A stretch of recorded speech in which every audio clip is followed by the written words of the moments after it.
reasons for me of taking part in football in rank order are for competition, physical challenge, cooperation, the development of friendships and aesthetic appreciation. Competition would be the top reason taking part in sport, as in most games people play to win. It is more important than things like aesthetic appreciation because it is not associated with football, whereas competition is for things like league fixtures and cup trophies. Out of the 5 reasons, I would rank cooperation as third because although you will develop this skill during certain sports, for most people in our age group they are more likely to participate in sport for competition and cooperation. Who can influence other people to do sport? Your family and friends and role models are the biggest influences in sport. Images can also influence people to do sport, as if your role models buy new sports equipment for their sport, then you might want to do it too. Different cultural factors can influence people to do sport.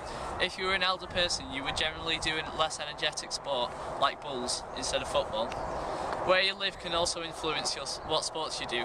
For example, if you lived in Canada in the mountains, you would take part in skiing or ice hockey, as opposed to living in New Zealand and generally playing rugby. Your current health can affect your sports you do. For example, if you had asthma, it would be a great challenge to partake in the London Marathon. The cost of the sport can affect whether you partake in it.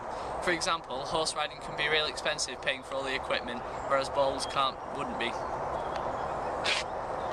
There are many different benefits for people when they take part in sporting activities. With different people's ages come different benefits when they like to play sport. For example, a 14-year-old sportswoman would have different benefits to a retired 6-year-old male. For a 14-year-old sportswoman, there are 3 main benefits she will get when she takes part in sport. For me, I think she'll need mental challenge, increased fitness and mentally feeling good. She'll need mentally challenge instead of improved health because she'll want to challenge herself, and if there was no challenge then she might not play sport at all.